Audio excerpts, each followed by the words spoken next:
It's good to see you all, and welcome to meeting number 26 of the Standing Committee on Foreign Affairs and International Development. Today's meeting is being held in a hybrid format pursuant to the House Order adopted on Thursday, June 23rd, 2022. However, it's good to see that everyone is here in person. And of course, as you're all well aware, the proceedings will be published on the House of Commons website. For your information, the camera will always show the person speaking rather than the entire committee. But of course, that does not apply today. Pursuant to the motion adopted on Wednesday, September 7th, 2022, the committee is meeting today to discuss committee business and future plans in relation to its study of the export of Russian Gazprom turbines. As always, interpretation is available by clicking on the globe icon at the bottom of your screen. Moreover, when speaking, please speak slowly and clearly. When you are not speaking, your mic should be mute. I'd like to take this opportunity to remind all participants that screenshots or taking photos of your screen are not permitted. So, as I understand, many of you wish to speak. We have a lot of work to do today, so without much further ado, I will open it to the members. The floor. Just do at the same time. To you to decide. Well, whatever you say.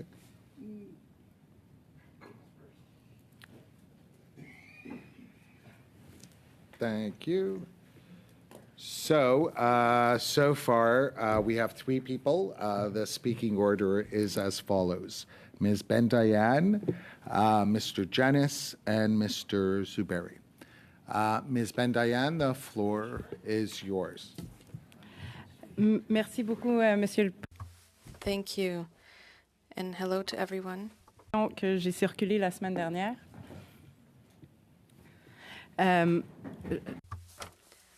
I think there's a call to order. Chair, I do just, and I don't want to go on at length about this, but I do want to note that the motion we adopted 2 weeks ago asked that this committee meet within 14 days. And we are outside of the 14-day period. That committee adjourned more than 14 days before this committee started, and we would have had opportunities to meet previously. So I just want to note again, Mr. Chair, that when the committee passes a motion asking you to convene a meeting in 14 days, we should meet within 14 days. I'll leave it at that, but I do think that's an important point to put on the record in terms of following the direction of the committee.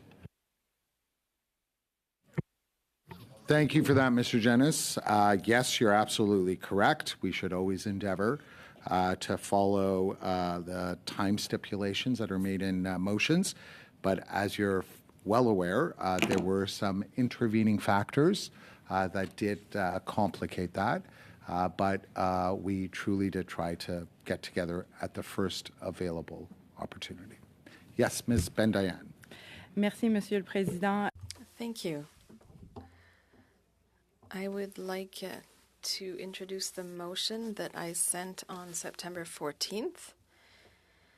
It was with great concern that I followed the escalation of events on the border between Azerbaijan and Armenia, including military strikes, inside Armenia's internationally recognized borders. Several hundred people have been affected, and Canada has already deployed efforts to maintain peace, but I think we do have the duty and the responsibility to discuss this within this committee. Motion and the discussion around a possible study is extremely apt today. It is the 31st anniversary of the independence of Armenia from the Soviet Union, and only a few months after Canada announced the opening of its embassy in Yerevan, I believe that we, as the Foreign Affairs Committee, must study the situation and the conflict now occurring between Armenia and Azerbaijan. And certainly it goes without saying, but the implications, direct and indirect, involving Russia also complicate the situation. And I would invite all members of this committee to vote in favor of the study. I am happy to read it into the record if you would like, Mr. Chair. That the committee undertake a study on the escalating hostilities between Azerbaijan and Armenia, including military strikes inside Armenia's internationally recognized borders, recognizing the threat this confrontation poses to local civilian populations as well as to regional stability and security. That this committee hold a minimum of 2 meetings on this study, including 1 meeting to hear from witnesses and 1 meeting to receive a briefing from officials concerning the situation. Given the important study that is ongoing involving Ukraine, I am suggesting in the motion a short study, but certainly open to colleague suggestions. Thank you. Thank you, Ms. Ben Diane. Would anyone like to speak to this particular motion at hand? No? Okay. So we go to Mr. Janice now? I would like to vote on the motion. Okay. On division, if everyone agrees? Okay. Mr. Chair, can you confirm that that's a unanimous vote? What's that? So you voted. Everyone is okay with that? Oh, okay. Okay. So next on the list, we have Ms. Yeah, I'm kind of shocked. Yes, Mr. Janice. Thank you, Mr. Chair, and I'm expecting my motion will pass with similar ease. I hope the goodwill will be reciprocated. The motion that I want to bring forward is seeking to define the parameters of our study, and it was distributed in advance. That in relation to the study of the export of Russian Gazprom turbines, the Committee A hold 2 additional meetings to invite witnesses from the existing lists. B, at a separate hearing, bring representatives of Siemens and of Canadian Gas Association to testify for 2 hours. C, at a separate hearing, invite the Minister of Foreign Affairs to appear for 2 hours to provide an update on the turbine issue and other Ukraine-related developments. D, instruct staff to prepare a draft report, which includes a recommendation to immediately revoke the permit. And C, conduct a study of the Canadian sanctions regime in general, with details to be defined later. So maybe I'll just go through these points. I think we've undertaken part of the turbine study. Now we need to define how we're going to finish it and what kind of products we're going to produce coming out of it. I'm not wedded to any of these particular details, but I think it makes sense to put a proposal on the table and start the conversation. I do think it's important that we hear the perspective of Siemens in this, as well as the Canadian Gas Association. Many new facts have emerged since we last heard from the minister. I think there's new information and events that we would like to hear from the minister on with respect to this issue, but there's also been a lot of new developments in the situation in Ukraine, most recent nuclear threats, the fake referendums, Ukraine's glorious counteroffensive, and the continuing energy-related blackmail from the Russian Federation. So I think there's many issues on which we would like to hear from the minister again to provide updates and further conversation with us on this. So those are my suggestions for the next steps in terms of hearings. I do think this is important work that should lead to a draft report, and let's give our analysts clear direction if that is in fact the will of the committee, that the committee build towards it in part and include a recommendation for the revocation of the permit. Let's give clear direction on that point to the analysts, and I think that reflects the view of the majority of the committee. And then the final point, I think there were many questions about Canada's sanctions regime more broadly that came out of the study. Ms. McPherson has spoke about a proposal that she's been working on in terms of a study on sanctions regime in general, and that's something that we support. And this motion doesn't seek to define the details. We certainly welcome her motion in terms of doing that, but signaling the fact that we want to build on the work done in this study to do that further sanction study. And I'll just note on the further sanction study issue, to.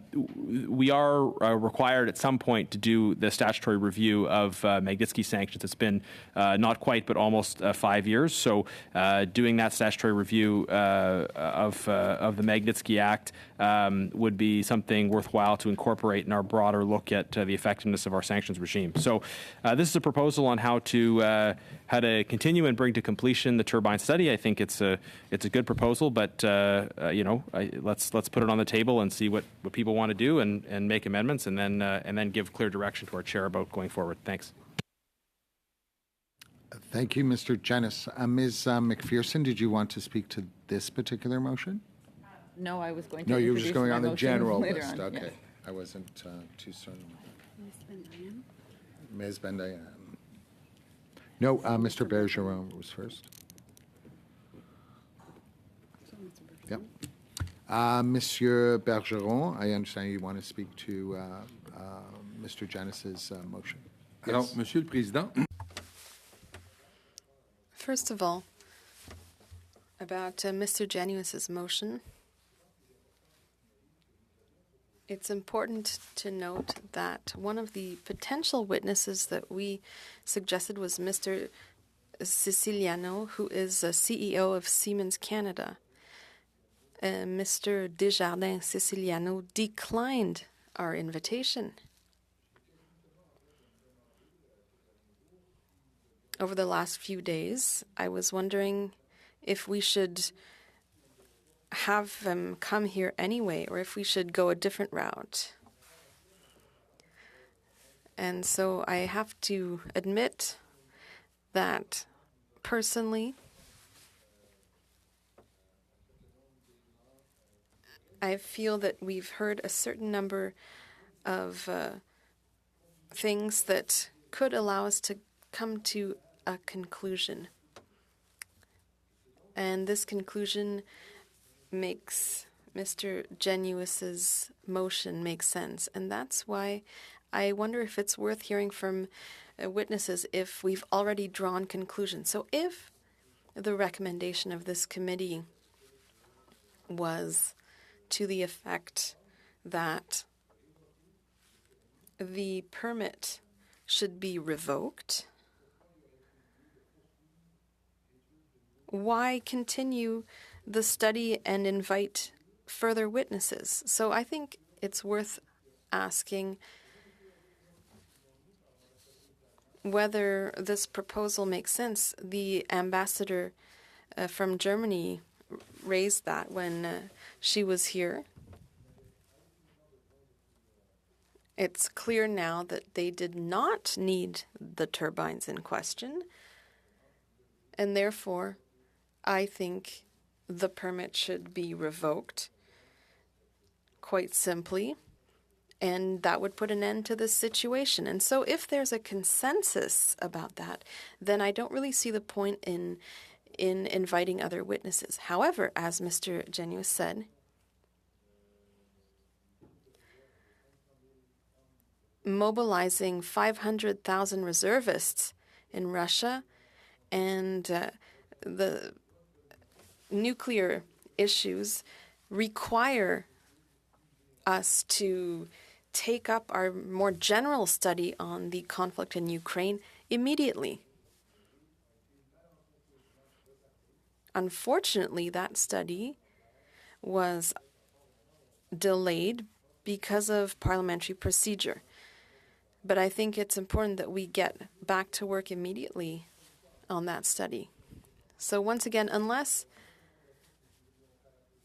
we can't agree on the recommendation that we want to make at the end of the turbine study, in which case I don't think there's really much point in continuing that study. I think we should come back to the general study on the Ukraine conflict.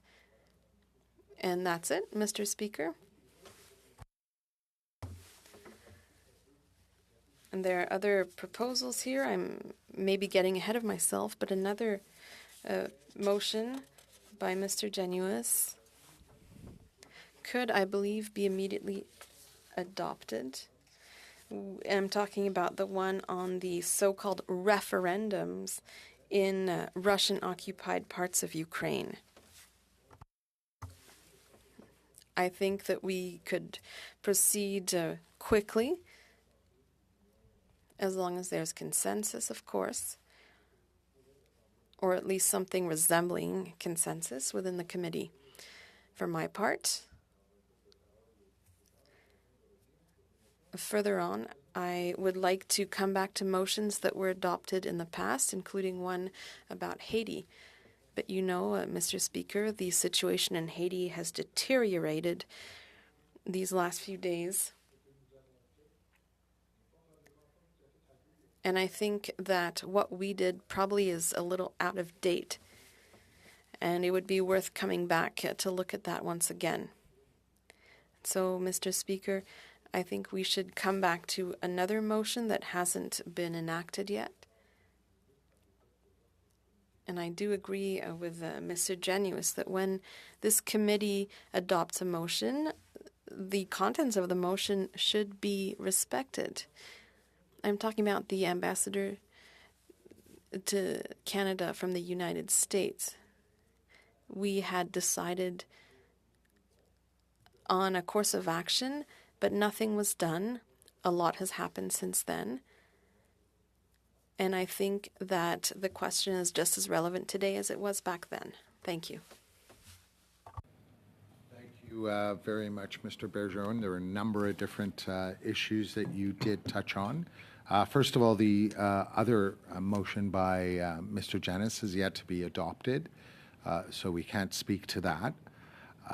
In addition to that, as you can imagine, insofar as witnesses for Simmons are concerned, it is a pretty large entity, so one could query whether the invitations were sent possibly to the right entity within Canada. So there were all sorts of complications insofar as that specific issue is concerned.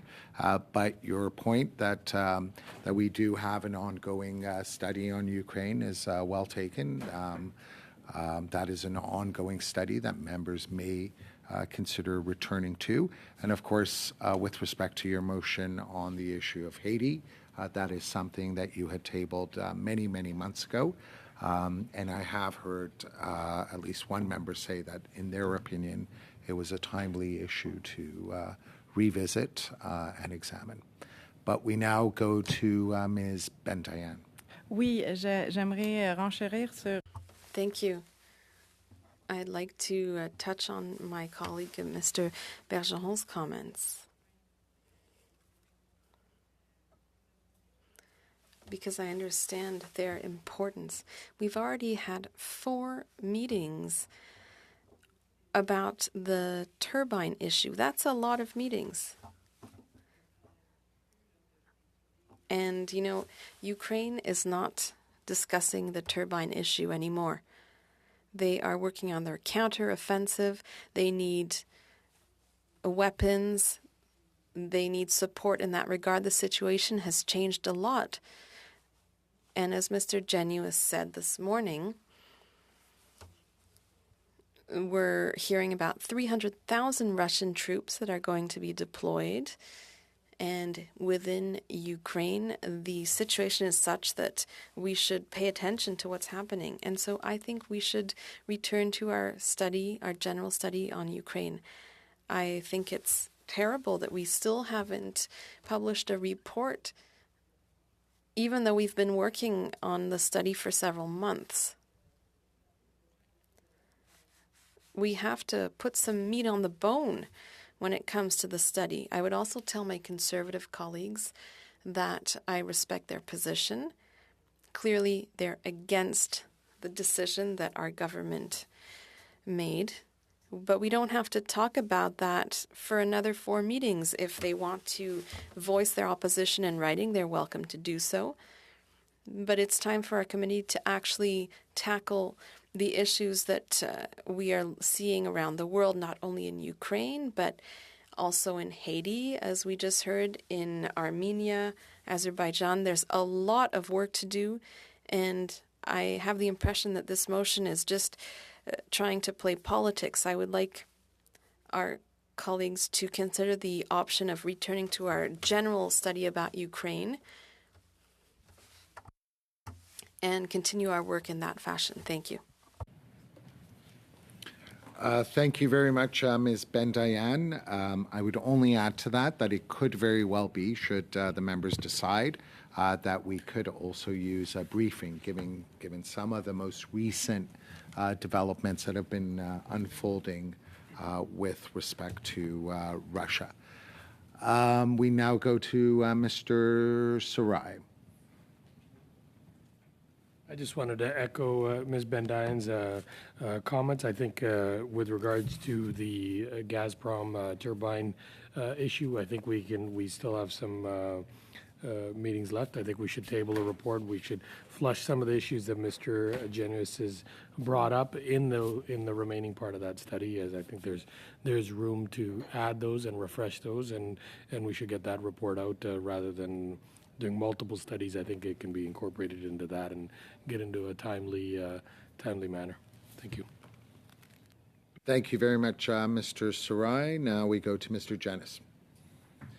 Thank you, Mr. Chair. I do think it's important at the outset to say that I very much disagree with the implication that the turbine issue is no longer being discussed in Ukraine or is no longer a key priority for the Ukrainian government.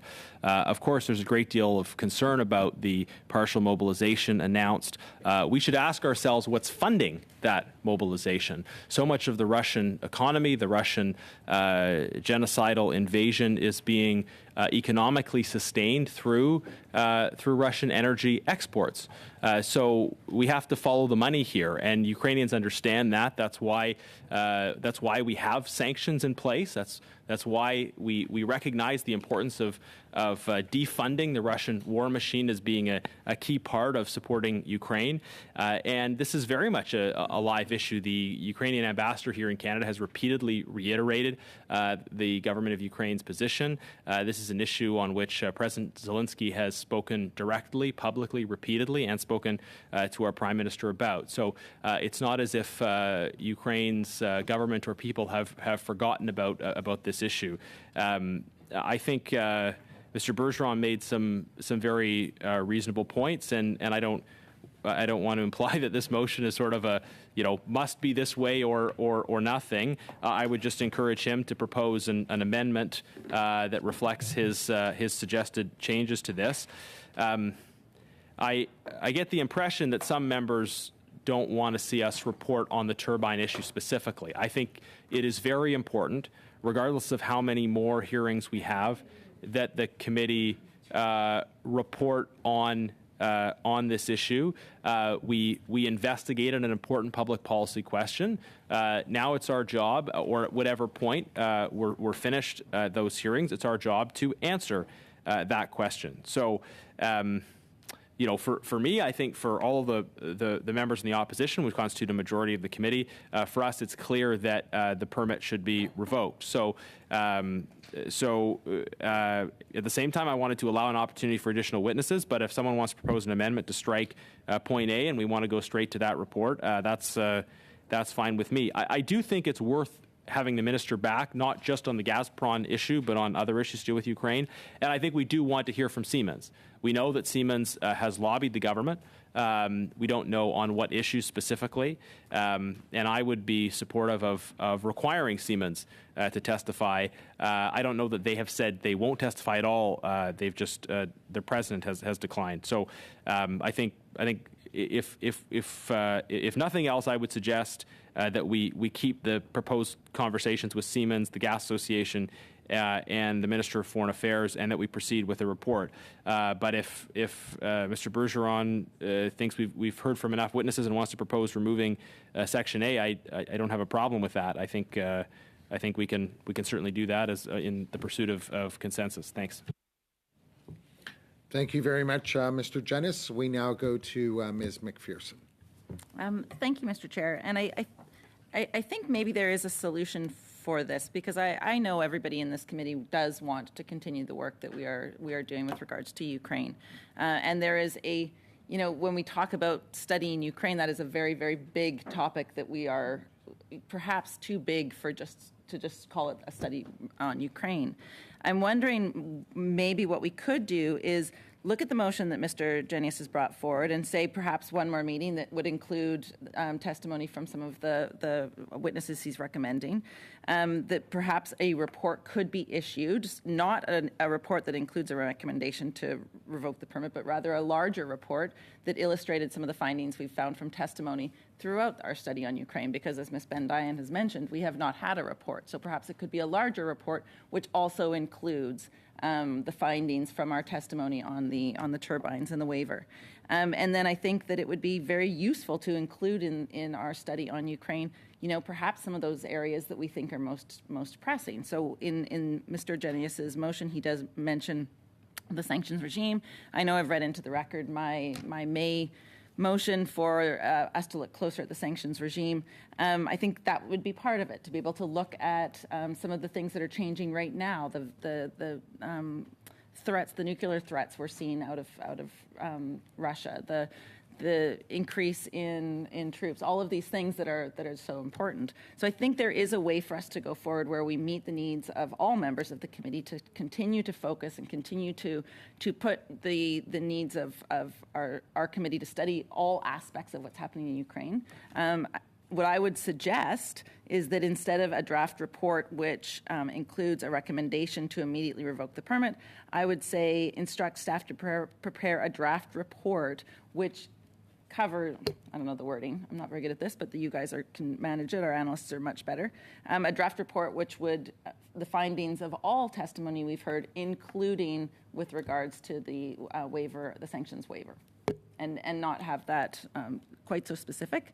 And then including the conduct a study of Canadian sanctions regime in general with details to be defined later.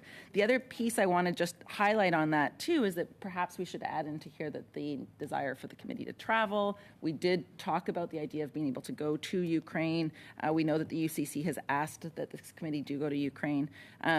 And I also think that it would be vital that we include the Minister and Global Affairs Canada to get an update because things have changed so much. So I would be supportive of that portion as well. Sorry, but point of formally proposing an amendment because she talked about some specific changes, or if that was just kind of raising issues for discussion. Mr. Chair, what would you like me to do? Like, we could. I leave that to you. I could just. These are some suggestions that I have, and perhaps Mr. Genius would like to bring forward a revised version of his motion. So you would like him to take the suggestions you made, because there were many suggestions you made. I thought you requested the analysts to propose some language. Is that possible?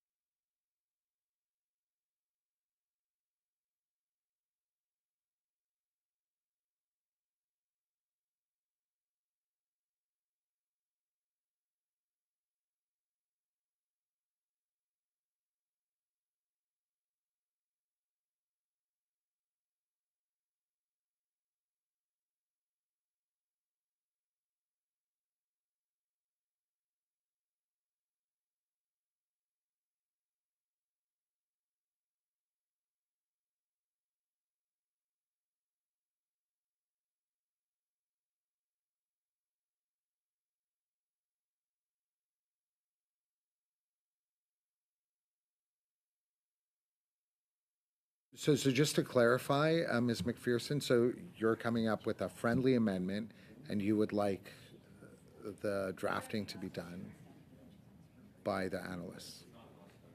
Yes, it's a friendly amendment. I can also suggest some modifications on my own if that would be helpful. We leave that to you as to what you would prefer to do. Can I, just a point of order, and I wouldn't actually agree with this amendment, but just in the interest of facilitating conversation, it sounds like maybe an amendment is being proposed to strike the words which include a recommendation to immediately invoke the permit and replace them with the words regarding the situation in Ukraine. So D would now read, yeah, okay. I don't think that's a point of order, but I also think that she proposed one meeting. Yes. Fair enough. So if regarding the situation in Ukraine, including the turbine decision, and then change 2 to 1 in point A. Is that a summary of your amendment? We just wait for that analyst to attempt to capture everything that she mentioned, and then It's a point.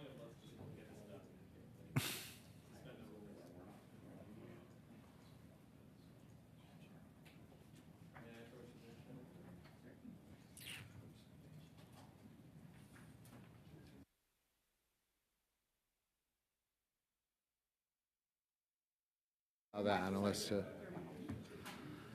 Yes, we'll just suspend for a couple of minutes.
We'll read the amendment into the record.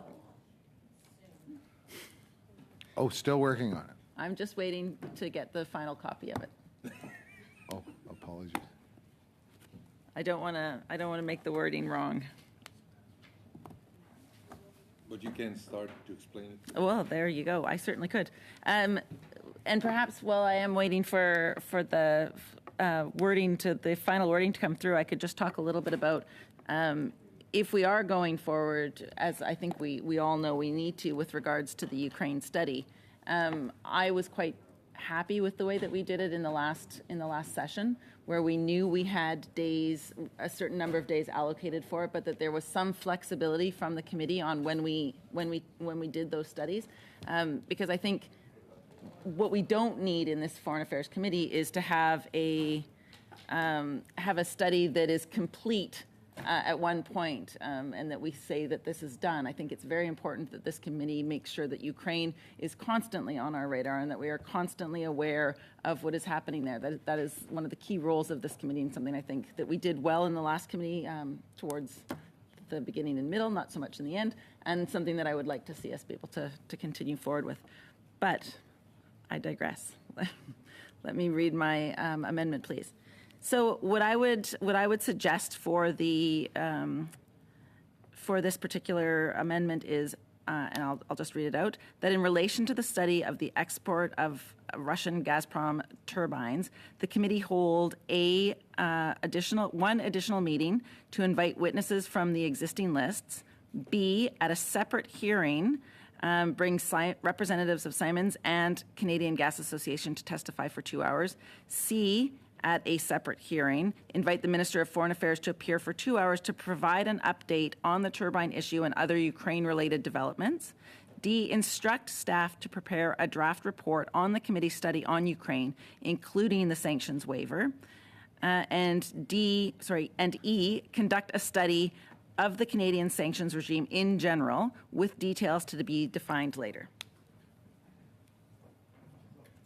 So the changes, just to make it very, very clear for all, it would be one additional meeting. That meeting would have representatives from Simons and the Canadian Gas Association, and that the Minister of Foreign Affairs would appear for 2 hours before committee to provide an update on not just the turbine issue, but on other Ukraine-related developments.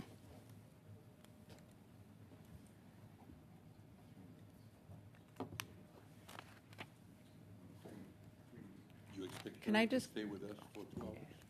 Put you on I just hold. have a request a clarification from the Global mover of the.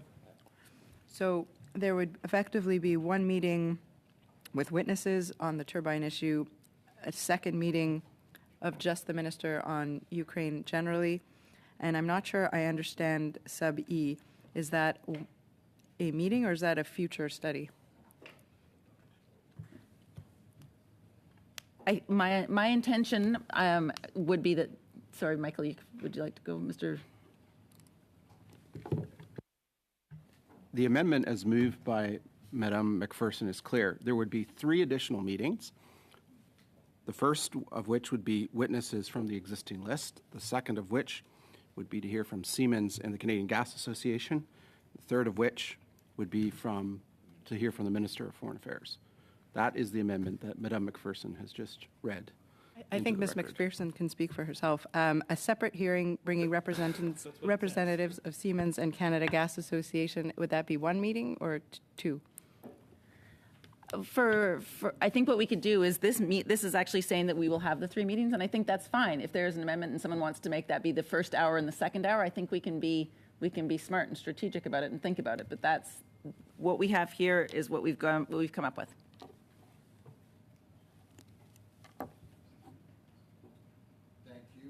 We now go to Mr. Bergeron.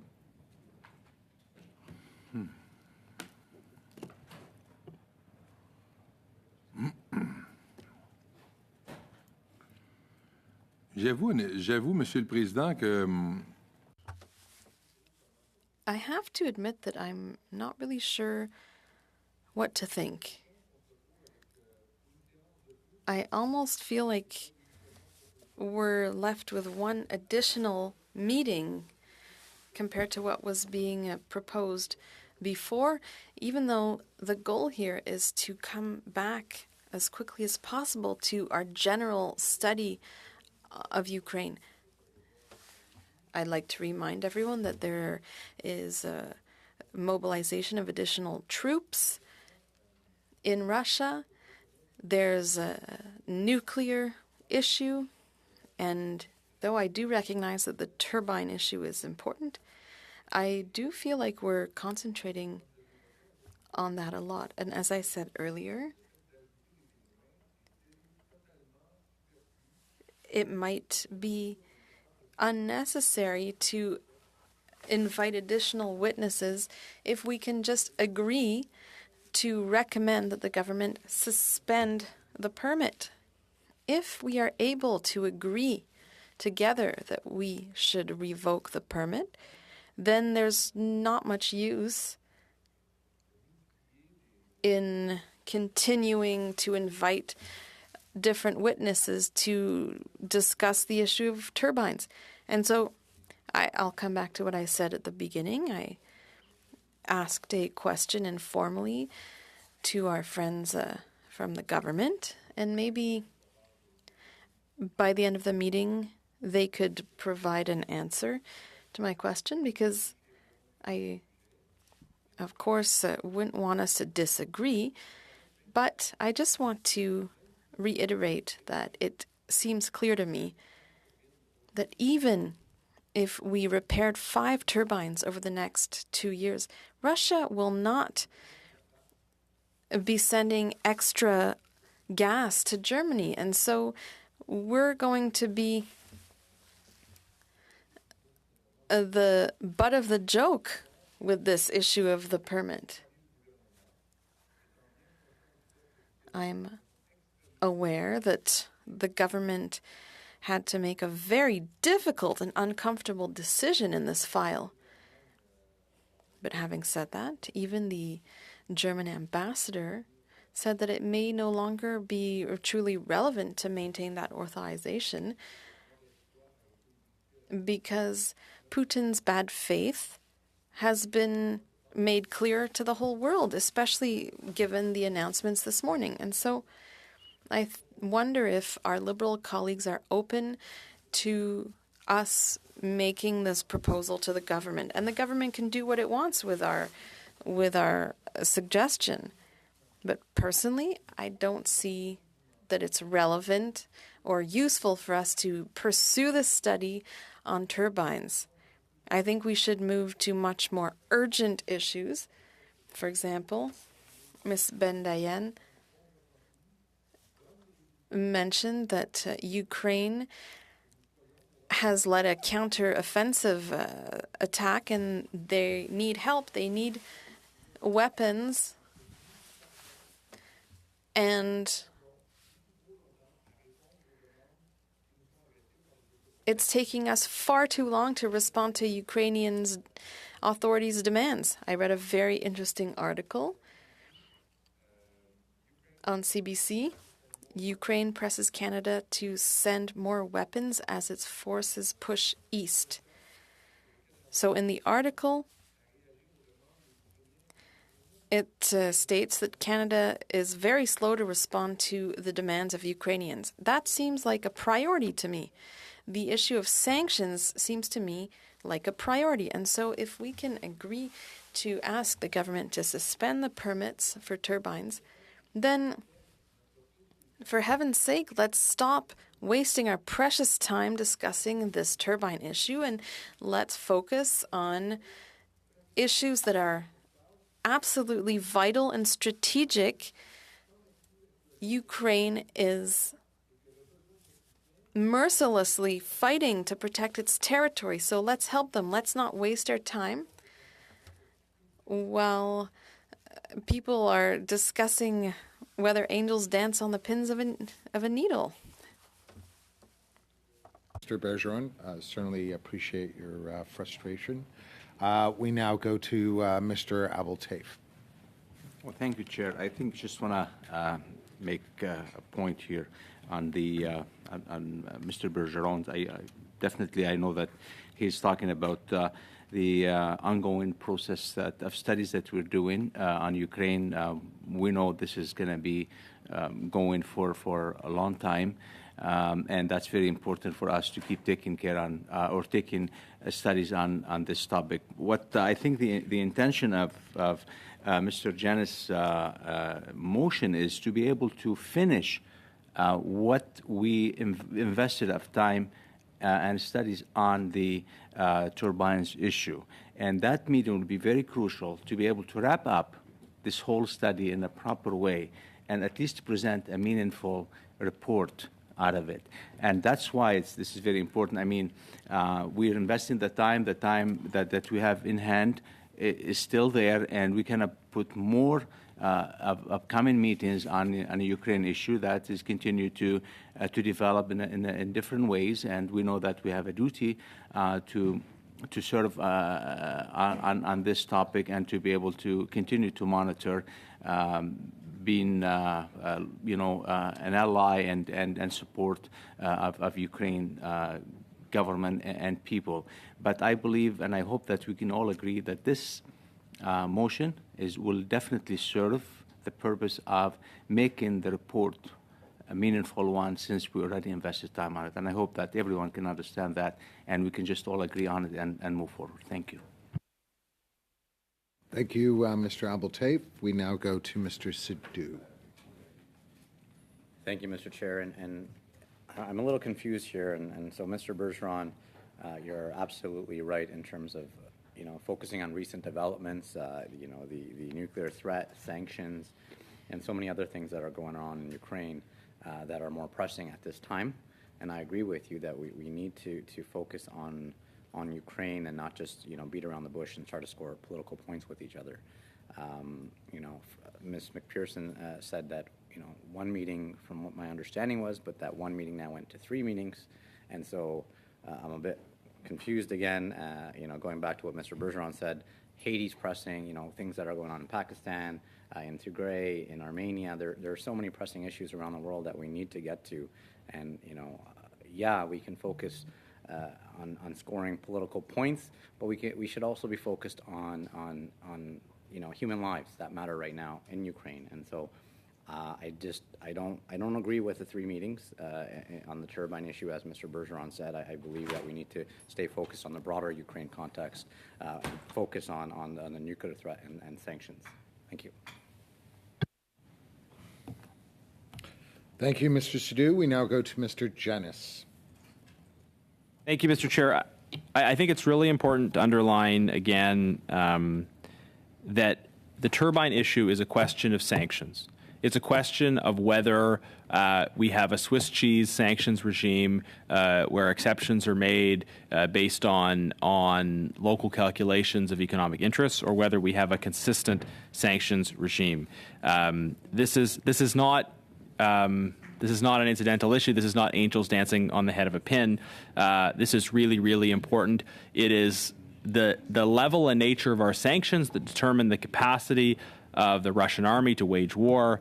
That's why we need a credible and consistent sanctions regime, and that's why we need to study the sanctions regime. There are, of course, other aspects to this, but this is a core issue for Ukraine, a core issue in the Canada-Ukraine relationship, that we have consistent sanctions, and a key question in that dynamic is the turbine issue.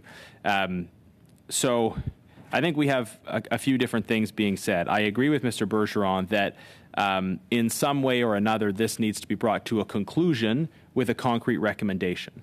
I get the impression that some members of the government would rather gloss over the recommendation piece of this and just move straight on to discussing other issues related to Ukraine. I think we owe it to Parliament, to the people that sent us here, to answer the core question we sought to answer in our hearings, which is whether or not the permit should be revoked.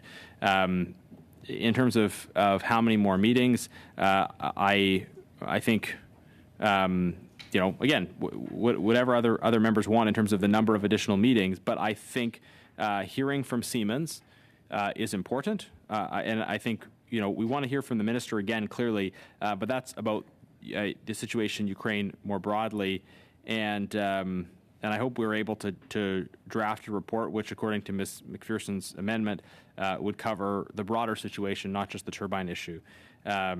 So if members want to further adjust some of these numbers, again, they can propose an amendment or a sub-amendment. But the goal of this motion is to bring this study to a reasonable conclusion, to answer the question that we sought to answer, and then to be able to move, by all means, onto other issues in the context of the Ukraine situation. But again, sanctions and the turbines as part of that sanctions debate is at the very core to the question of how Russia is funding their war machine and how we can interrupt that funding.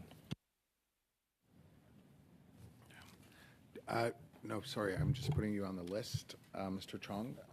We next have Ms. Bendayan. Alors, je vais proposer. Given the comments that have been made, and of course we could discuss this before asking the analysts to draft this sub-amendment, but Mr. Genuis, if you want to have another meeting, we can have another meeting to hear the two witnesses. Normally, that should be enough time to hear from two witnesses. As you just said, the minister could also appear, given that we're talking about a more general testimony. So we could ask her to come in the context of our Ukraine study, and as McPherson suggested,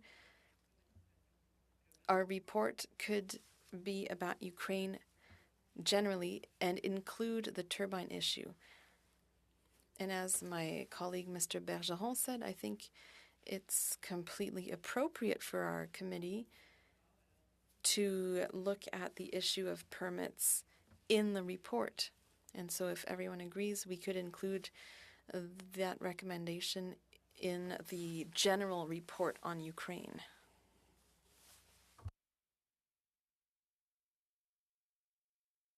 So are you, just to confirm, are you proposing a sub-amendment? Yes. So I believe we need to clarify that it's one more meeting on the turbine issue to hear testimony from the two witnesses mentioned in the motion, and thereafter we go back to the Ukraine study. As requested, we would hear from our minister and prepare a report more broadly on what we have heard since the beginning of our study, which dates now to January. Can I, point of order, just trying to be helpful? Yes, I certainly hope it's a point of order. Is it a sub-amendment to strike A? Because striking A would, I think, achieve what you want to achieve. I think striking A, and I still, I think striking E, I'm not sure that anybody has any clarity on what E actually is. Is that a new study, or if it's a new study, it should be in a separate motion. And given that we're only having one meeting, I don't think we're looking at the general sanctions regime.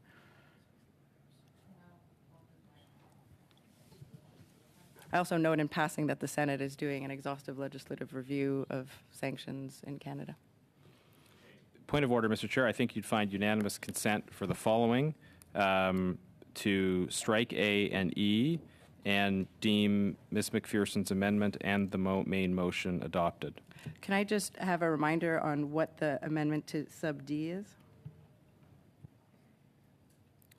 To make sure that it includes my suggestion. Sub D? Me too? Do you want me to read it? So right now, D would be instruct staff to prepare a draft report on the committee's study on Ukraine, including the sanctions waiver. Thank you. So I've sought unanimous consent on something. Should we hear the whole motion?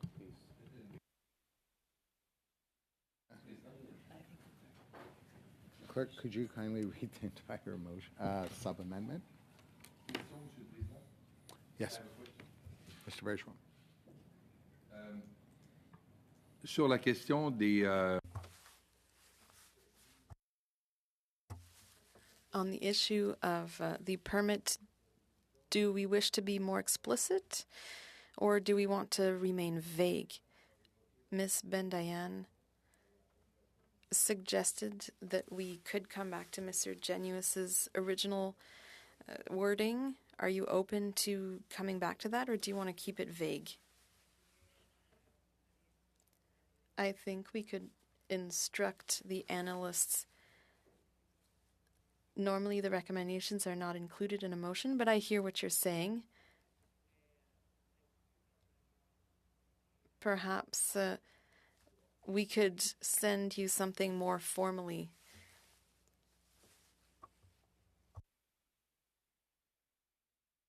John.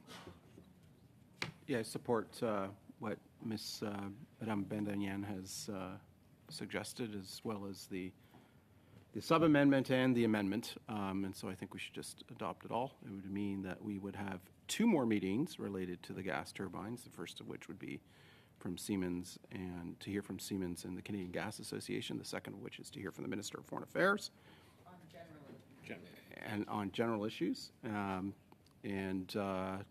think my sense is that the committee supports it. So, Mr. Chair, I ask that we have the vote on the sub-amendment, after that the amendment, and then adopt the main motion as amended. Thank you, Mr. Chair. Thank you, Mr. Chung. Yes, absolutely, Mr. Stu. We will go to the clerk, who will kindly read it out, just so everyone is essentially on the same page. So the motion as amended would read as follows. So that in relation to the study of the export of Russian Gazprom turbines, the committee invite representatives of Siemens and of Canadian Gas Association to testify for 2 hours. Invite the Minister of Foreign Affairs to appear for 2 hours to provide an update on the turbine issue and other Ukraine-related development, and instruct staff to prepare a draft report on the committee study on Ukraine, including the sanctions waiver.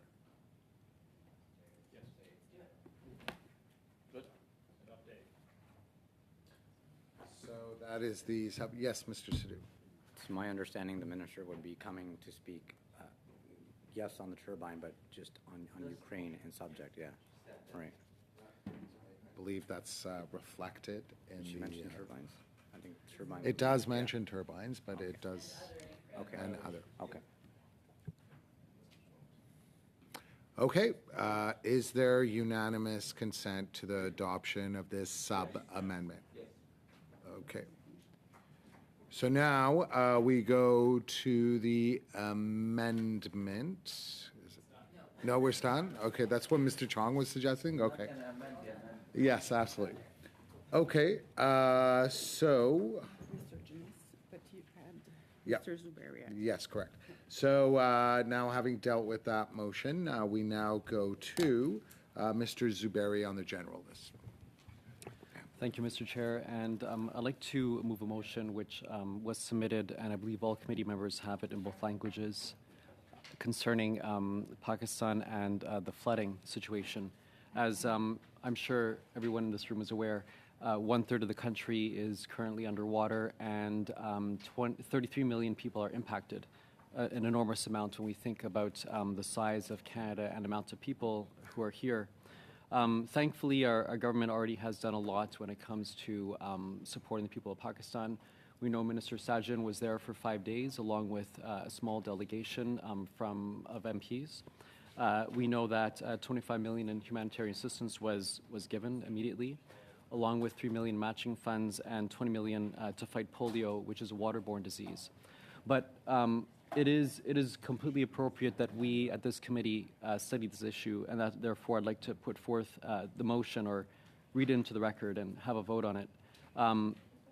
The motion is that the committee hold at least one meeting on the extreme flooding in Pakistan and what support is needed by the Pakistani people during this time of need, and that witnesses include officials from Global Affairs Canada, civil society organizations providing aid on the ground, and other relevant experts.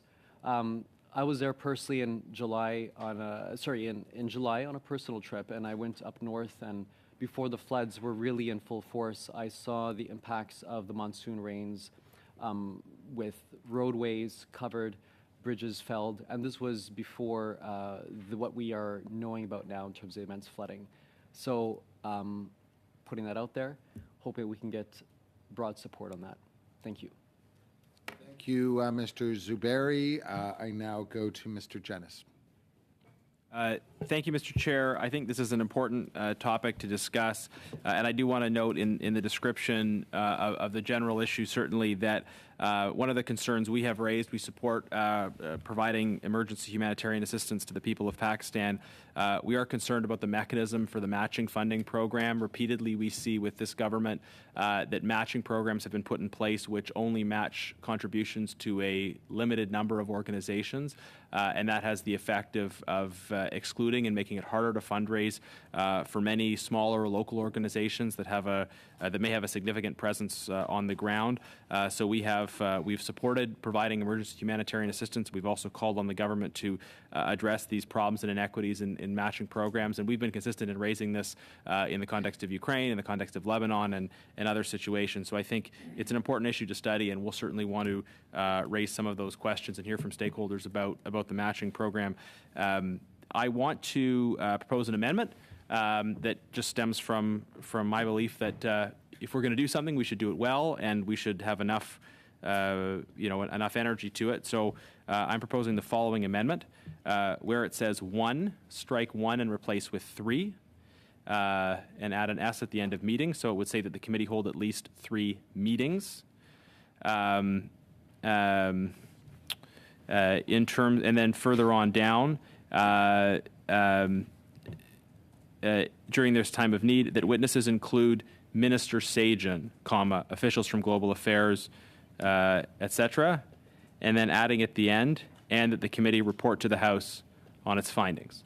So the full revised motion would read that the committee hold at least 3 meetings on the extreme flooding in Pakistan and what support is needed by the Pakistani people during this time of need, that witnesses include Minister Sajan, officials from Global Affairs Canada, civil society organizations providing aid on the ground, and other relevant experts, and that the committee report to the House on its findings. Are the amendments clear to all colleagues? Thank you, Mr. Chair. Thank you, Mr. Jennis. Now I understand Ms. McPherson is next. Mr. Chair, I was just double checking that my name was on the general list, not on this not on this particular motion, just the general list. It is on the general list. Thank you. Yes. So would anyone, Mr. Zuberi? I'm very partial to Mr. Jennis's suggested amendments.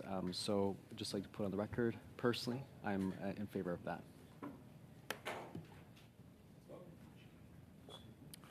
Anyone else want to speak to this? No? So do we have unanimous consent to the amended motion? Yes. Mr. Bergeron. Je suis très réticent à m'exprimer. I am reluctant to speak, but I don't think I have a choice. A few minutes ago, I took the floor to say we need to come back to the basics here. Now, Mr. Zuberi suggested we have 1 meeting. Mr. Genuis suggested we have 3. I'm not against that. But we have to be aware that the number of meetings that we can hold is very limited. And there are other issues. There's Armenia, there's Haiti, there's Ukraine. And those issues might suffer. And so, of course, I'm very sensitive to the tragedy occurring in Pakistan. And I certainly don't want to appear to be minimizing what's happening. But I think we have to be aware that we are constrained by a limited number of meetings. Earlier, we tried to add meetings about the turbines, but at the end of the day, there are topics that are extremely important that will suffer as a result. And so I'm delighted to hear a colleague suggest that we add 2 extra meetings. But personally, I think if the motion suggested 1 meeting, why not stick to 1 meeting? And that's it. Yes, Mr. Jennis. Thank you, Mr. Chair, and I appreciate what I know are very sincere intentions on the part of Mr. Bergeron. I just think, I mean, if you read the motion, it seeks meetings with officials, civil society organizations, and relevant experts. That doesn't sound like it's possible to do in one meeting. You could maybe squeeze in officials and one civil society organization, one relevant expert. It just seems to me that if we're going to do a study, we should do a study, right? I think the committee would also have some facility to schedule extra meetings, to have, if we have extra meetings and we have people that have a particular interest in this issue subbing in for that. I mean, we can find accommodations, but I think, I think one meeting isn't a study, right? I think this is a serious humanitarian crisis. If we're going to study it, we should study it. Thank you. We go back to Mr. Zuberi and then Mr. Sidhu. Thank you, Mr. Chair. I would also like to note, as I said at the top, that Canada has invested thus far nearly $50 million in this. So that's a significant amount. It's worth studying the impacts of our funding. We know that this situation is not over. We know that there's still other parts to this piece here. And I would suggest that if, as Mr. Jenna said, we have a number of different sectors that we want to hear from, that we should give it its due. So for two reasons. One, the different sectors we want to hear from. Two is the amount of money that we are contributing as a government. And three, I would say the magnitude of this issue and the consciousness within Canadian society on this issue, which is vast and large. So this does deserve the time to give it a look. On this issue. Mr. Sidhu. Thank you, Mr. Chair, and I want to add my voice to this. In Brampton, we have a large Pakistani community that's reached out, and they want to know what more is the government doing. We've done a lot, as my colleague Mr. Zuberi said, but I think it's well-intentioned to hear from witnesses, experts that are providing assistance on the ground. And I'm not sure if we can maybe meet in the middle with Mr. Bergeron and what Mr. Zuberi proposed and Garnet proposed is maybe instead of 3 to 2 meetings, so we can hear from the necessary witnesses. But I want to put that out there. Thank you. Thank you. We now go to Ms. McPherson. That was exactly what I was going to suggest. Why don't we just find a happy compromise and go with 2? I'm noting down just very, very rough, of course, that we only have about 20 meetings before the fall session is over, and just realistically, the math is something I think we need to look at. Particularly, I think it's important to recognize that we have not finished some of the work from the last session. We have still not finished our vaccine equity study. We have still not brought forward a study on, or finished some of the studies that were brought forward at that point. So when we look at the things brought forward by Ms. Bendayan, Mr. Genius, Mr. Bergeron, Mr. Zubari, I think it's relevant to consider the time, and 2 meetings would be appropriate. So is that a sub-amendment, Ms. McPherson? Well, I have that written down too. You suggested the sub-amendment? Okay, so it's a sub-amendment. Okay. So you're in favor? Is there unanimous consent? Yes. Excellent. Thank you very much, Mr. Bergeron, for having pointed out that time is limited, and great to see that there is a spirit of compromise amongst the members. So we now go back to the general list, which we now go to Mr. Bergeron. Monsieur le Président, Madame McPherson. Mr. Chair, Ms. McPherson just raised an important point. Before our work was interrupted by procedural issues, we had begun a study on Ukraine and one on vaccine equity. As I said a few moments ago, we had an information session about Haiti And as I said, the situation in Haiti has greatly deteriorated. And it would be worth hearing someone from Global Affairs Canada to discuss the current situation. I'm still worried to see that Canadian missions abroad are often the first to close when there are any natural disasters or any unrest. Of course, it's important to ensure the security of our staff, but it means that people are left with no support on the ground. President Zelensky was able to go sign the condolences book in London when the Queen died, but the Canadian embassy remains closed in Ukraine.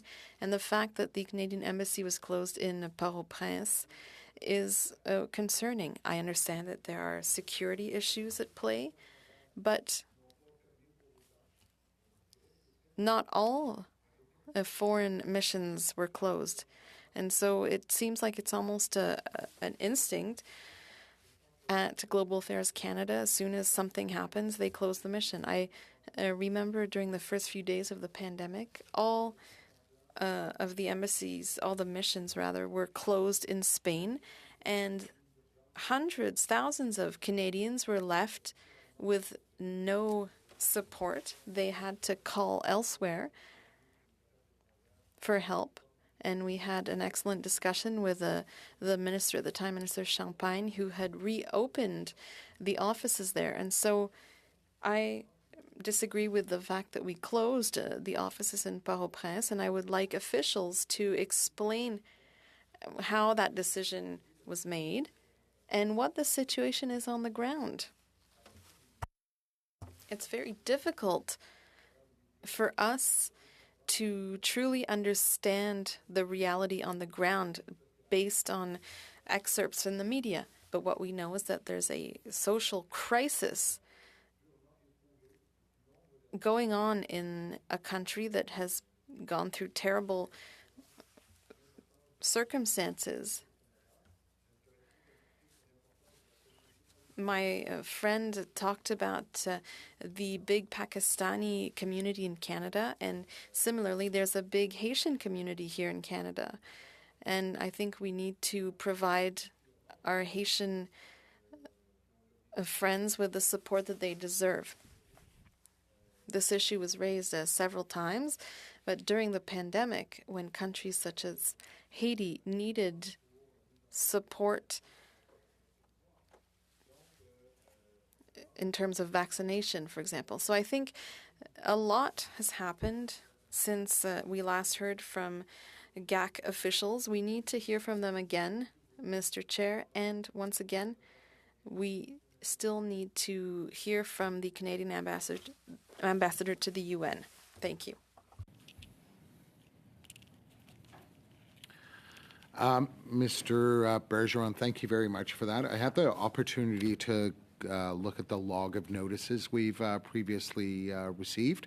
Though it appears to me that the wording that you would like to have adopted for your motion is not very similar to the one the previous motion that you had tabled. So would you like to propose some wording for this motion that you're moving today? C'est possible de me fournir ce qu'on avait la dernière fois? Is it possible to give me what we had last time about Haiti? I can read it to you. It says that pursuant to Standing Order 1082, the committee undertake a study on the situation in Haiti, that the committee invite the Minister of Foreign Affairs, the Minister of International Development, and officials to follow up on this issue, and that to this end, the committee hold a minimum of 2 meetings and that the committee report its findings and recommendations to the House. So I'm not sure if I need to table any new motion because, correct me if I'm wrong, I don't think we had 2 meetings about Haiti, first of all, and second of all, I don't think there was any report following the study. And so I consider that this motion is as relevant today as it was at the time. It's not necessary to adopt a new motion, and we can just go ahead with this motion, Mr. Chair. Same thing for the ambassador to the UN.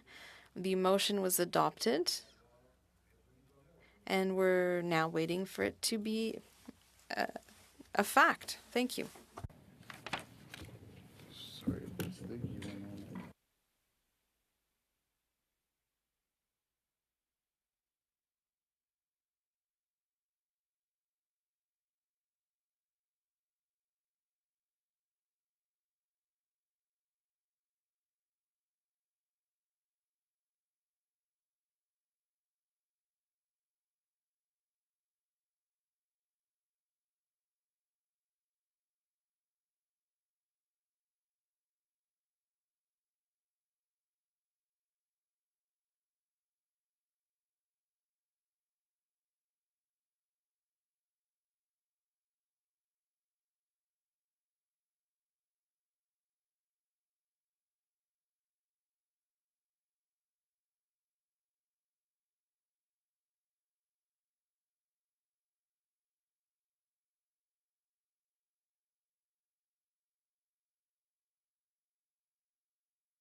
Monsieur le Président, j'aimerais intervenir sur le point. Mr. Chair, I would like to say something following Mr. Bergeron's point.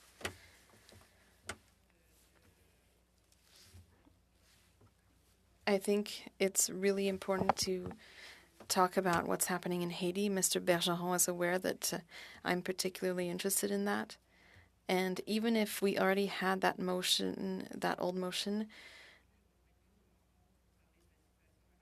I think that even if we had one meeting about Haiti, it's been months and the situation has deteriorated greatly.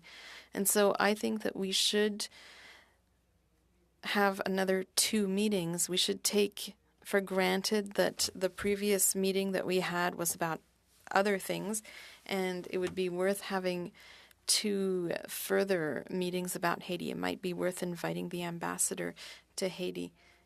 And that leads me to the issue about the ambassador to the UN. We met with Ambassador Ray in February.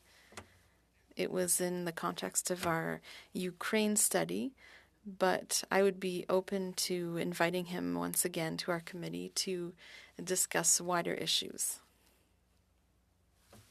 And just for the benefit of the members, the first meeting that we did have on Haiti actually occurred on February 7th, and has been pointed out, the situation has been very fluid.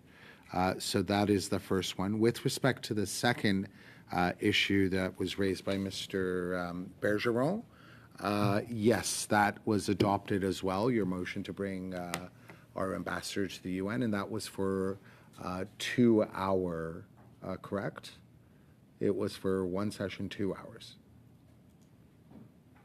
So my apologies if I confused anyone by saying I couldn't find that particular motion. Yes, it is very much part of the record.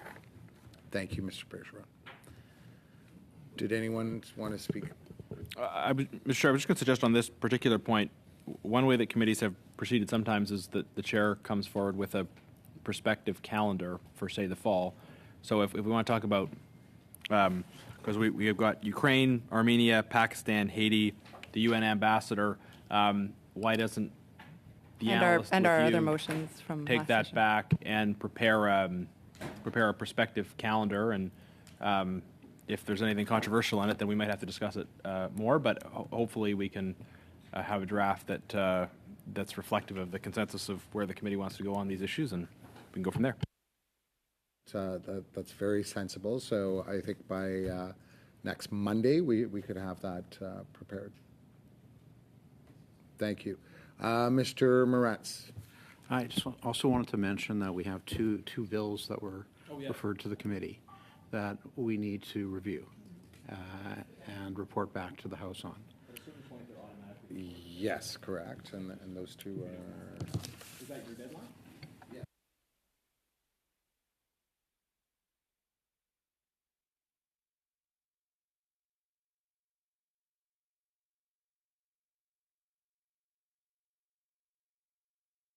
Point well taken, Mr. Moretz.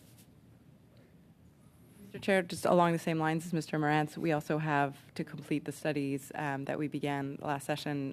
I believe Ms. McPherson referred to the vaccine equity study, and we would like to make sure that we issue reports for the matters that we've covered in the committee. I think it would be fair to say that the testimony we actually heard on that issue, on that particular study, it is somewhat dated. It's been approximately, if memory serves, 6 months since we last heard from any witness. And as you know, there were some developments subsequent to the study that we undertook. And I understand that a draft report is ready, but is it really the wish of of the members that we release that report and we review it, or how do you intend to proceed with that, given that it is dated information?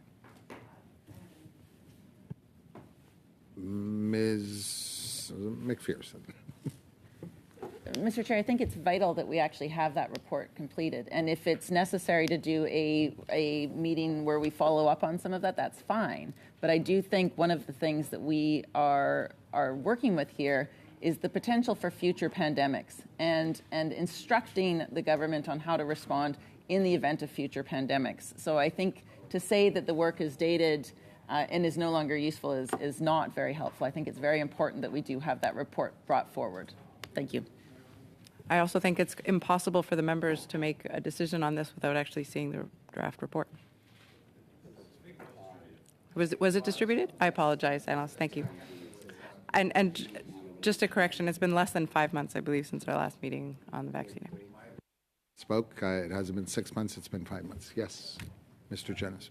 I agree. It's an important issue. The context has changed considerably, and so it's not about saying it's not important, but I wonder if maybe asking the analysts to send us a revised draft report that reflects some of the new context would be a good way to proceed then, and members can consider that. And I mean, I think that some of the tenets will have to be a bit different as well, just to reflect that this was the reality. It may not be the reality. It may be something to think about for a future reality, and so forth. Add this summer, after there was this WTO ministerial decision, I wrote a paper element, so in case the committee wanted to see it, and it might reflect their opinions on the report, so that could be distributed at any moment, so there's at least that component to bring everybody up to speed and know what the reactions were. Yeah. Can I just... Is it actually possible for you to embed it into the report as opposed to... If that's the will, I guess, of the good, but I don't know what's... If it's the consensus is to update the report, because it was circulated, I'm not sure if Mr. Chair, can I just, because as I recall, the report was drafted, circulated, and not at any point discussed at committee. So I think it would make sense to invite our analysts to prepare and distribute a revised report that reflects the context and their research. I mean, if there's information you have that you can distribute in advance, great, but I think it would be most useful to embed that into the report, and then the committee can give that report, that revised report, consideration when it, at the appropriate time.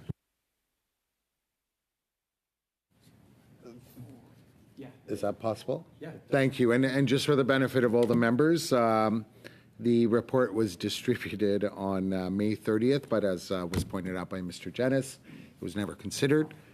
So we will await that. Could you provide us with an approximate date as to when that will be? I will get back to you as quickly as what I have to. Okay. Thank you. Excellent. Ms. McPherson, did you have any comments? I'm afraid to ask, but is this the general? I'm somewhat.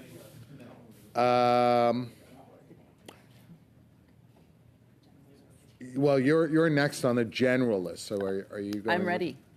You're ready. Okay, Ms. McPherson, fire away. Thank you, Mr. Chair. And I appreciate everyone working together today to make sure that we can do the best we can within this committee. I do know that we only have limited time. Before I start, though, I want to just, I think, as all of us as Foreign Affairs representatives for our party, we would all be very, very happy to know that there was the pledge of $1.21 billion was pledged today for the Global Fund. And I know that all of us in this room have worked very hard to convince the government, and congratulations to the government for doing that, because that's very, very good news for saving lives around the world. I wanted to just bring forward the motion on the sanctions. I know that this was something we discussed. I know that Mr. Jenius has referred to it. I know we do have a lot of work to be done, and this is something that I have brought forward. I don't need to read it into the record. I've read it into the record twice already. But I would like to vote on, or I would like to bring forward the motion on the sanctions study. And that would implicate the calendar going forward for us to receive next Monday. So I'd like to have a discussion and a vote on that, please.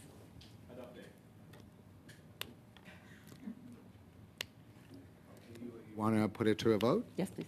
Okay, absolutely. Can you reread it? Does anyone want to speak to this issue, or are we just good to go straight to a vote? Mr. Chair, Mr. Bergeron has asked me to read it. Would you? Absolutely, by all means. That pursuant to Standing Order 108.2, the committee conduct a follow-up study to the 2017 Foreign Affairs Committee study on Canada's sanction regime, titled A Coherent and Effective Approach to Canada's Sanctions Regime, Sergei Magnitsky and Beyond, that the committee review the government's implementation of the recommendations in the 2017 report, that the committee review the need for new recommendations, if any, resulting from Canada's response to the situation in Ukraine and other situations since 2017, that the committee hold no fewer than 4 meetings, that the committee report its findings to the House, and that pursuant to Standing Order 109, the government table a comprehensive response to the report. I apologize to the translators, that was quite fast. So, did anyone want to speak to that motion? We're good? So is there unanimous consent for adoption of that motion? Mr. Chair, I may just want to make a comment. I, for my part, intend to support Ms. McPherson's motion, but given that the Senate is doing a legislative review of the sanctions regime, I wonder if we may, vote on this motion, certainly, but also benefit from the work that might be done before us. And given the situation in Ukraine, again, the need for arms today, now, on the ground, just hoping that we might, in your infinite wisdom, Mr. Chair, in your scheduling, consider those options in terms of the calendar. Suggestion, a very good suggestion, given all of the issues that we were trying to shoehorn into a tight schedule. But my apologies, I missed this. So how many meetings did you want devoted to this motion? Has 4 meetings. 4 meetings, okay. Is there, I'm sorry? No fewer than. Okay, so. Again, Mr. Chair, I would say that I would prefer less meetings if it's the will of the committee. I understand that as well, but I think the fact of having no fewer than 4 meetings means that this will end up getting punted late into the session, and the option of having fewer meetings would allow us to do it sooner. But I am not moving an amendment. I'm just putting that forward for the presenter. Thank you. Ms. McPherson. I would Mr. Bergeron, I would just suggest that perhaps the 4 meetings do not need to be one after the other. Is it possible that this is something where we could be a little bit flexible with our approach? Flexible with our approach and perhaps do 1 or 2 of the meetings quite quickly in regards to Ukraine perhaps, and then do more of it later on at a later date. Fair to say, not only is it possible, it's quite probable as well, Ms. McPherson. Yes, Mr. Bergeron. Vous ne serez pas surpris, Monsieur le Président, de m'entendre. You won't be surprised to hear me say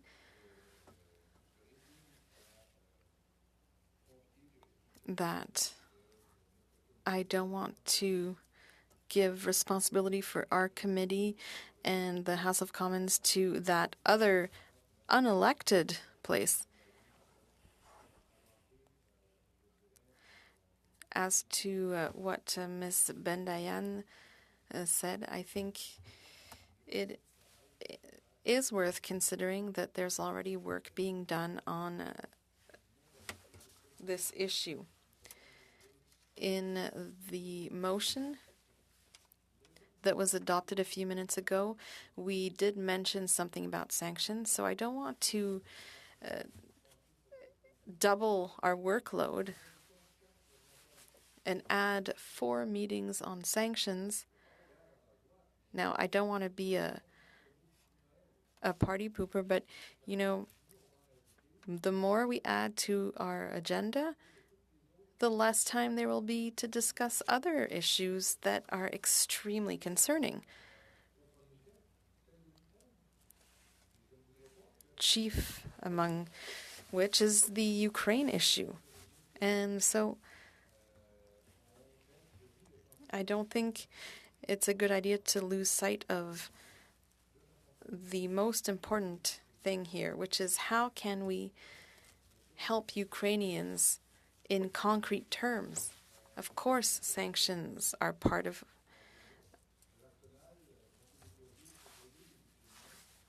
the tools at our disposal. Ms. McPherson and others and myself do have concerns about our sanctions regime. And of course, our sanctions regime has been weakened through this permit related to turbines. Having said that, I don't think we should spend too long on something that might not be the main issue here. I also don't want to double the workload for us or for our analysts. So we shouldn't ask our analysts to draft something about sanctions and then in parallel have 4 meetings on sanctions. So let's be logical. Should we ask our analysts to draft something about sanctions, or do we want to have witnesses come for 4 different meetings and talk to us about sanctions? I think we should try to be logical here.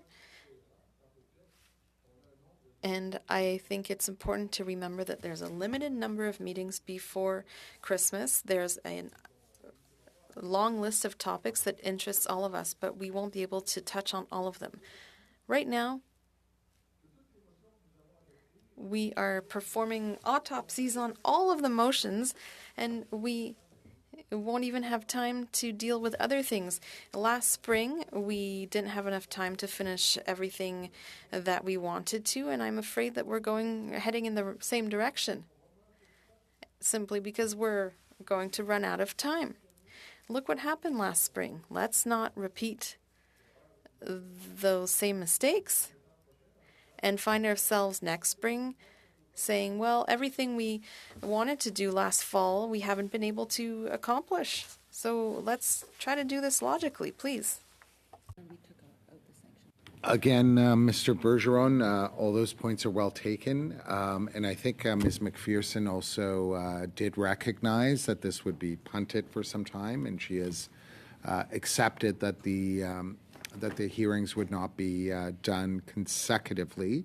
However, you have touched on quite a bit of a challenge, and I must say I feel a lot of sympathy to the clerk and the analysts who have to try to the best of their abilities throw this all into a schedule. And of course, we do not want to repeat the experience we previously had. But that having been said, Mr. Bergeron, you actually mentioned tools at our disposal. So are you introducing an amendment, or was that not what you were contemplating? Ben, je me retrouve un peu dans la même situation que lorsqu'on a parlé. I find myself in the same situation as when we were talking about Pakistan. I would have expected someone to get me out of trouble, as Ms. McPherson did last time, by proposing a compromise. Maybe we could plan for 2 or 3 meetings. Yes. Thank you, Mr. Chair. So just one thing I wanted to clarify. In the motion that we did approve, Mr. Genius's motion, we did remove the E that referred to the sanctions study. So that was removed in that initial one. And I think it is reasonable, considering the importance of sanctions to what is happening in Ukraine. We know that if the sanction regimes are not robust, that they are allowing Russia to continue the violence against Ukraine. So I do think sanctions are very important.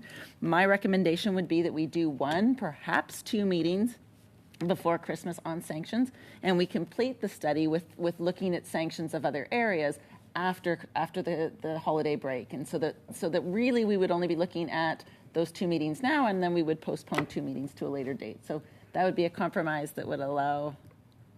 Just looking at the schedule, I don't think that's much of a concession, Ms. McPherson, given the number of issues that we're dealing with here. But thank you for that. We now go to 4 to 2. That's not bad. So we now go to Mr. Morenz. Yeah, this is something I wanted to get clarification on with respect to the sanction study. So under the Justice for Victims of Corrupt Foreign Officials Act, Section 16 says that within 5 years after the day on which this section comes into force, a comprehensive review of the provisions and operation of the Act must be undertaken by the committees of the Senate and of the House. So it's good to know that the Senate is undertaking that, and that the report has to come back within a year. But the section actually says within 5 years of the coming into force of the section by the 19th of October 2022. I guess what I want to just be clear about is whether this motion is intended to bring us into compliance with this requirement of Section 16 under the Act. Is that the purpose of this? Because I don't want to do this and then find that we have to do it again. So clarify that. But are we the committee that the Sunset Review would go to? That's another thing that's interesting about it. It says that this is Section 16 sub 1. It says and operation of this Act and of the Special Economic Measures Act must be undertaken by the committees of the Senate and of the House that are designated or established by each House for that purpose. So it's not specifically our committee. It could very well be, but it's not expressly. I mean, it would be within the purview of the Foreign Affairs Committee, I suppose, but Justice Committee, I presume, but I don't know. Yes, the House has to make that determination. But allow me to go to Ms. McPherson. It doesn't mean that we and ask can't for study it independently of that Absolutely. and inform the study of the committee that ultimately complies with this section. Ms. McPherson, was that part of? It was not, because when I had moved this, it was in May, so that was not my intention. I'm not opposed to it, and certainly if we did the two in the next sitting, then that would be possible that we could use that to meet that need, that our obligation. But I think the practical challenge is there are deadlines for the Sunset Review, and if we're going to do all 4 of these, and there are many issues we're considering. What is the deadline? I missed that. Apart from the victims of. What's the deadline, Marty? Section 16 of the Sergei Magnitsky law says in it, within 5 years of the coming into force of the section. It says by October 19th, 2022. I suppose we could check back and see when it actually received royal assent. Mr. Moran, so we will not have this No. completed by October 2022. No, and The 4 sessions we will not have. And to be fair, I'm just not sure if this is accurate. We should check to see when this section received royal assent, because it would be 5 years from that point in time. Okay. I'm not sure if this date is accurate. Absolutely. We next go to Ms. Bendayan. Oui, merci, Monsieur le Président. Thank you. I agree with Mr. Bergeron's suggestion. I don't know if the amendment was formally suggested, but I think that having 2 meetings is a good idea. I'm open to suggestions. I think it's odd to decide that we're going to be working on this study during this parliamentary session, even though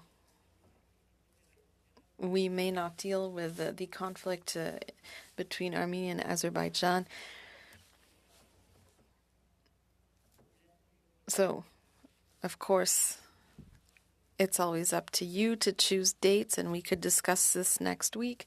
But I think we should go from 4 to 2, similarly to how we limited the number of meetings for the other studies. We're introducing an amendment. Oui. Absolutely. Would anyone else like to speak to this issue? Yes, Ms. McPherson. Is it possible, like, I don't understand why we can't have 2 prior in this session so that we can understand that, we understand how limited our time is, and then postpone 2 until the next session? Or is it just, would the clerk prefer it, or would you prefer it, Mr. Chair, for us to have a separate motion be brought forward at a later date to do that? Like, why can't we have the 4 as long as it's not interfering with our schedule, because we would have 2 prior to and 2 post holiday break?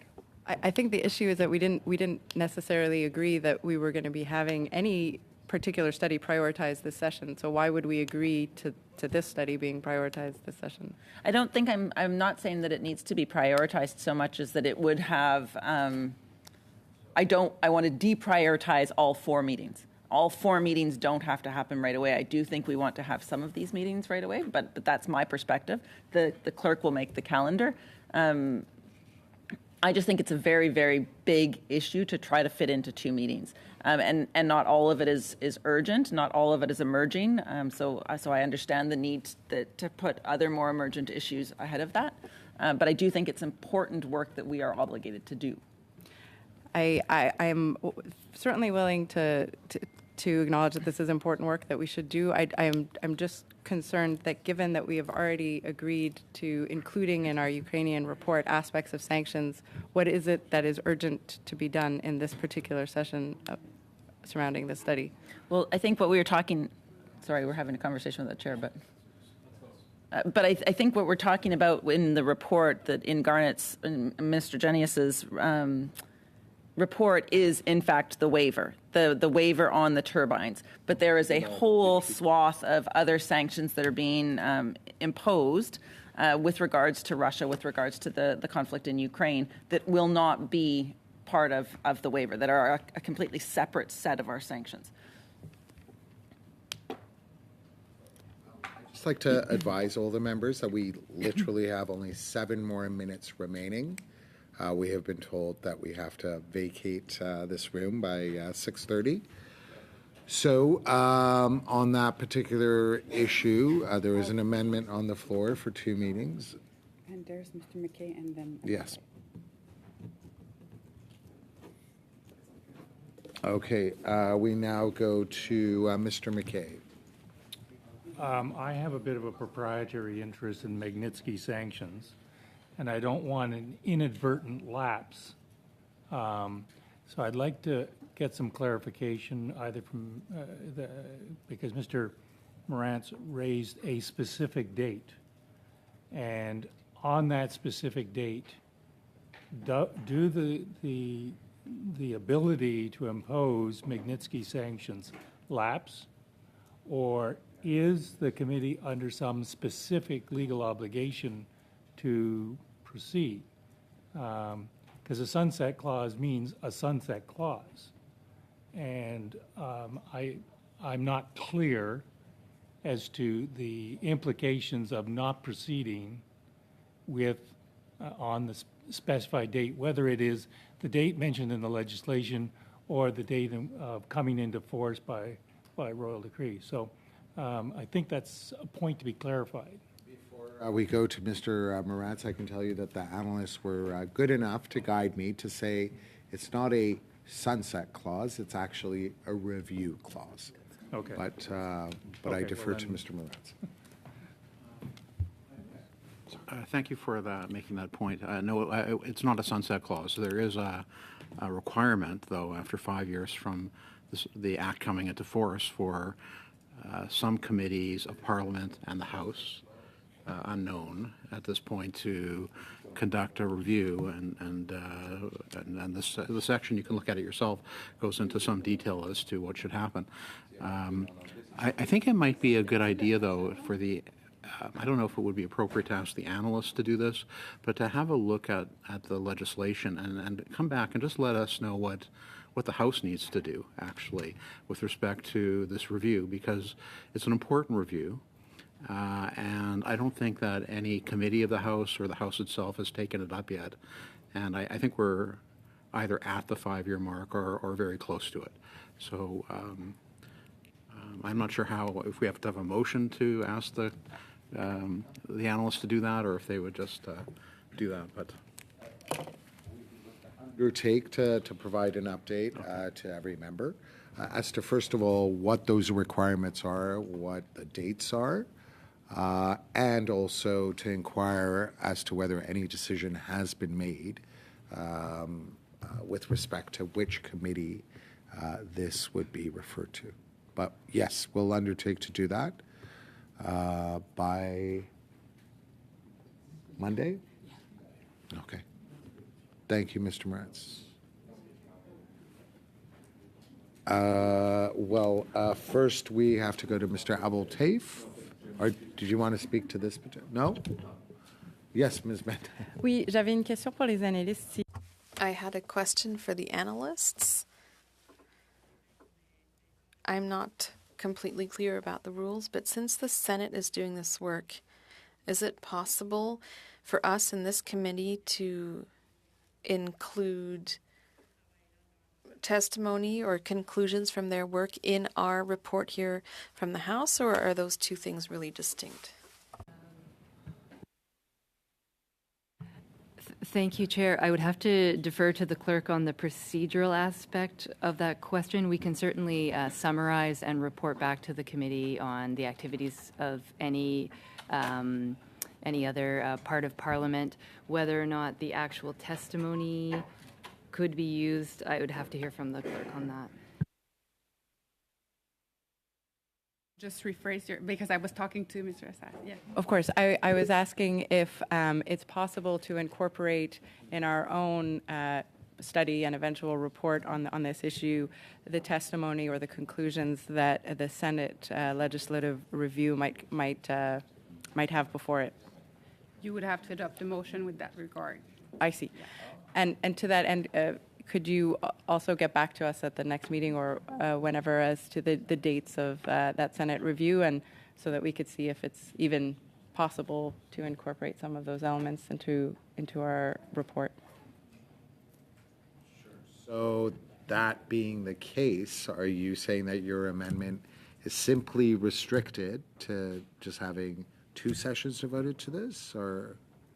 Because you do have an amendment. Yes, my amendment floor. is still on the floor. We were just discussing with analysts, so I thought I would ask. You requested that the analysts get back to us with certain information, so I'm just adding to their list of things to do. That would require, because we have to vote on this amendment. Yes. So you're saying that next week we revisit this specific issue? I'm happy to vote on the amendment today, if you wish, or next week, given that it is 6:29. Perhaps it goes to next week, but that is your call, Mr. Chair. I think my amendment is on the floor.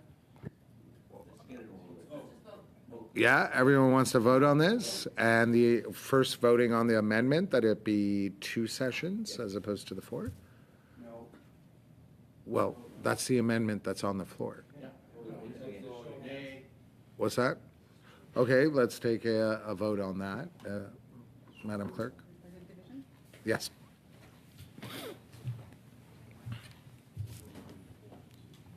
So the vote is on the amendment of Ms. Bendayan to the motion of Ms. McPherson. Ms. Bendayan. Oui. Mr. McKay. Mr. Sidhu. Mr. Sarai. Oui. Mr. Zuberi. Yes. Mr. Abultaif. No. Mr. Chong. No. Mr. Janis. No. Mr. Morans. No. Monsieur Bergeron. Ms. McPherson. No.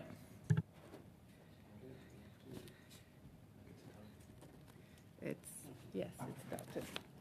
Yeas 6, nays 5. So it's, yes, the motion is amended. So do you want to vote on that as well? So the amendment? Yes, so we have to now go to the amended version, yes. So unanimous consent to that? Yeah, unanimous consent. So just before we leave... Mr. Chair, I'm next on the list, and I would like to briefly... I have a motion which I think we will get very quick agreement on. It's about the referendum issue. It's that the committee condemn any attempt to hold referendums in Russian occupied Mr. Chair, parts didn't you of say that we Ukraine. had to leave by 6:30? Mr. Chair, I think the committee needs agreement to adjourn. This will take 30 seconds, and it's an important issue. Je Point of pense que order, tout le are we monde not voting on the main d'accord motion? avec- We are. So, Mr. Chair, if I have the floor, I move that the committee condemn any attempt to hold. Yeah, but the committee can't adjourn except by consent. So if after I move the motion, someone wants to move an adjournment motion, they're welcome to move an adjournment motion. The committee can vote on that. But I suspect we would be advised. It was pointed out to all the members that we have been advised. Yeah, but Mr. Chair, it's the that rules we of the House cannot- that you can't adjourn a meeting without the consent of a majority of the committee. That's well established in the rules. And if you want to consult with the clerk on that, be my guest. But in the meantime, I move that the committee condemns any attempt to hold referendums in Russian-occupied parts of Ukraine. Any such referendums have no legitimacy. The committee maintains its belief that Ukrainian national boundaries recognized at the time of the Budapest Memorandum remain Ukraine's national boundaries today, and the committee report this motion to the House. I think we all agree on this matter, so I would like to move that motion, and hopefully we can get this done because it is very time sensitive in light of developments around the world.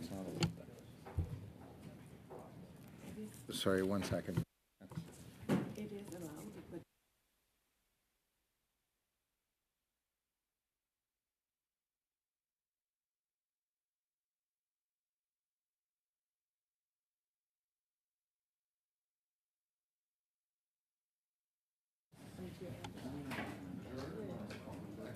We're still sitting. We're still Yeah, sitting.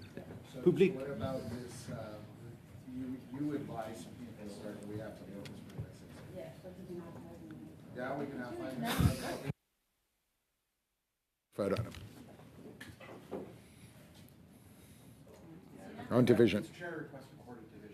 Yes, absolutely.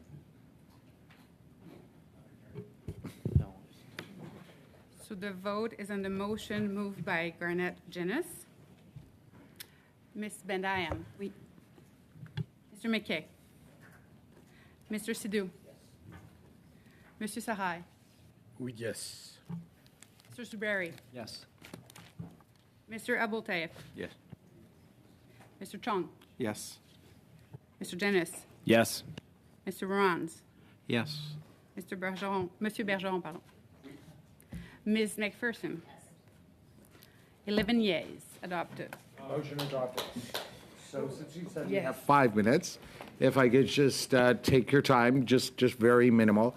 So for the motion that was brought by Mr. Zuberi, did you have a witless deadline to suggest or recommend?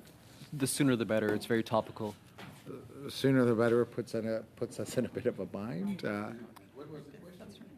Around After the Armenia study, I think that would be appropriate. Okay. And then on the other one that was adopted, if I may, Ms. Bendayan, the motion that you proposed on Armenia and Azerbaijan, did you want to propose a deadline for witnesses? Sure. May I send that to you? Or sorry, the deadline itself? I thought you meant the list of witnesses. Règlement. Point d'ordre. Yes, Mr. Bergeron. Je croyais que I believed that Mr. Genuis had proposed that you and the analyst should suggest a calendar to us. So I think we have to give you a bit of leeway. I don't think in 4.5 minutes it will be possible to agree on a calendar for all these motions that seem like they're all priorities. Had asked me to do, but that sounds sensible. We will do so. Yes, Mr. Chong. One final point, Mr. Chair, since we're on committee business, I want to make sure that we do our job as a committee and that we review the estimates when they are passed to us from the House before we adjourn for Christmas. Thank you. Can we put that in the schedule too? Taken, Mr. Chong, and on that particular point, the meeting stands adjourned.